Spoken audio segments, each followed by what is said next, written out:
WandaVision. WandaVision. That song has been stuck in my head for weeks now, but I'm not really complaining because it's a pretty catchy song and, well, this show just keeps on getting better and better.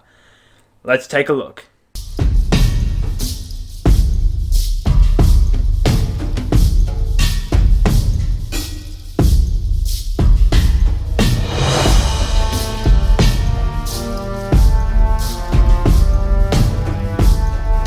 3 weeks ago, I did my review for the first 3 episodes of WandaVision.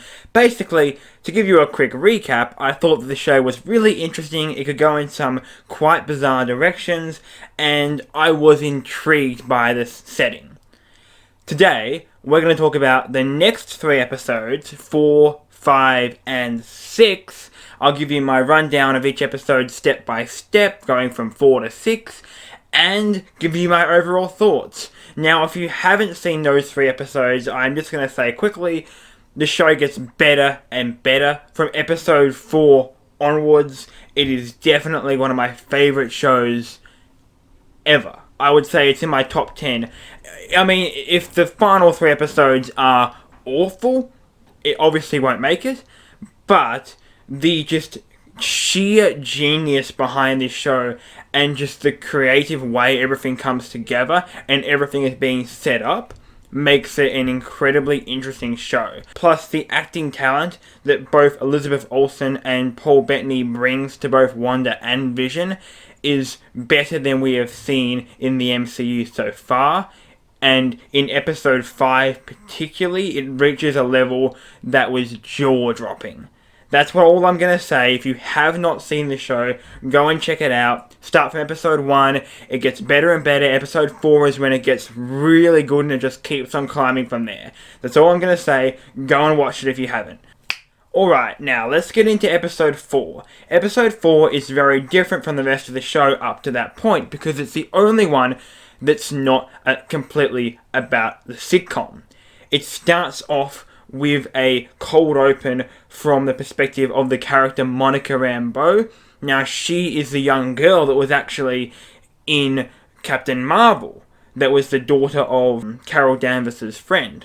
And that's really interesting, because that means they're bringing characters from the MCU into WandaVision, and it's starting to become more expansive. In this cold open, she comes back after being snapped, or blipped as they will say in this show, because it's called the blip now, and there's an incredible scene where she's trying to find her mom, and there's chaos going around her, and we get to see really what the blip is like from the perspective of normal people. She finds out that her mum has actually died, and there's this moment of realization where the music and everything just stops, there's silence, and then the Marvel logo appears and the song comes on. It was amazing, and I actually felt like I was watching a feature film in production quality and design and everything like that, straight from my computer screen. It was really something special. And the rest of that episode was also amazing. It really revealed everything about the show, from the fact that you had these sword agents from the outside looking on into Wanda's reality, into this sitcom reality, and they're actually watching the same episodes that we watched before. Now you've got the characters Jimmy Woo from the Ant-Man series of films, and you've also got Darcy from the Thor films coming in. So again, we're incorporating other characters from the MCU into WandaVision, and I just really like that. They're also more minor characters, and as a big fan of Thor, I love seeing Darcy. Darcy is, in my opinion, an extremely underrated character, and it's great that we're seeing her again. The rest of that episode goes along nicely, and it basically shows us what the first 3 episodes of WandaVision are from the perspective of S.W.O.R.D. And it ends with, of course, Monica Rambeau, who is revealed to actually be the character Geraldine that I talked about last time from the sitcom reality, getting expelled out of that reality and saying that it's all Wanda. That's the end of episode 4. Episode 4 is, in my opinion, a 10 out of 10 episode. It revealed all the secrets that we wanted to know up to that point, pretty much, and then just left us with a sense of what is this show going to be?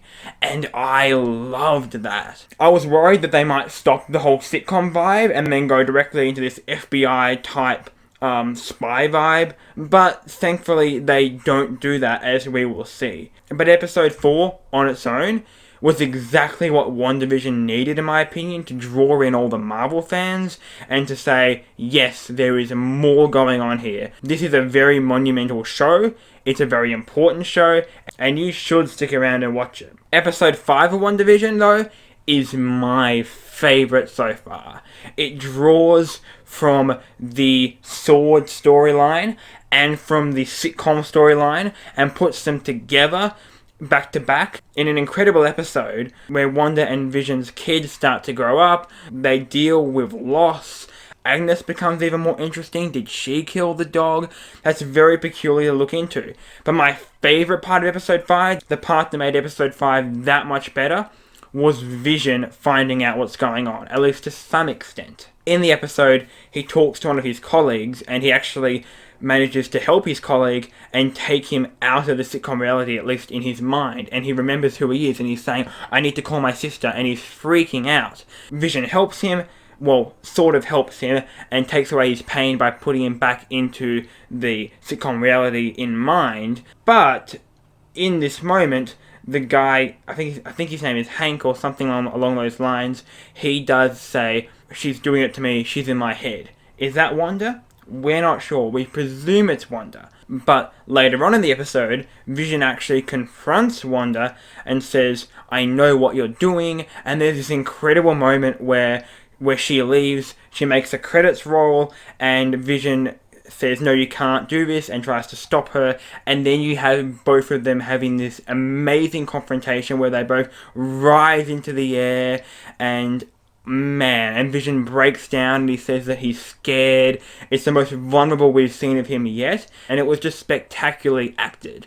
It was phenomenal. And the end of the episode, of course, reveals that Pietro, Wanda's brother, Quicksilver, as he's more commonly named, is here. But not just any Pietro, it's the X-Men Pietro from the Fox universe. They're finally incorporating Fox into the MCU, which is just mind-blowing. We knew it was happening, but we didn't know it was going to happen so soon, and in WandaVision. It's just more proof that WandaVision is not just an experiment, it's an incredibly important part of the MCU, and in my opinion, is actually the best thing that Marvel has done since Thor Ragnarok, which was coincidentally also a bit of an experiment in its vibe. Now, episode 6, which just aired last night, is probably the weakest episode that we've had out of this batch of 3 in 4, 5, 6. I still think it's better than probably the first 2, but that depends on if you like the sitcom vibe or more the freaky espionage horror vibe that this episode's going for.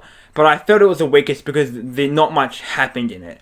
It was very cool seeing both Wanda and Vision have their comic book costumes on and have it be treated like a Halloween costume. Well, it is a Halloween costume in the episode. That was just a terrific thing for Marvel to do. And in the episode, there are some interesting things that happen.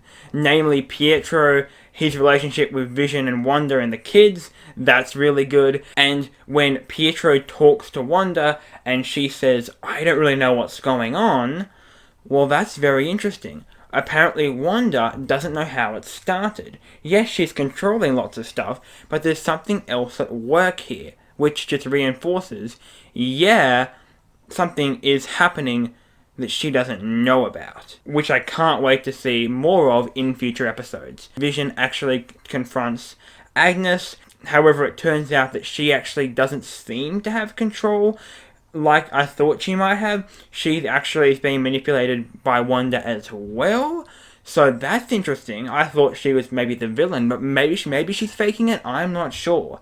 Either way, Vision actually makes his way outside of the Hex, the sitcom reality, and actually sees the Sword soldiers as he gets sucked back into the Hex.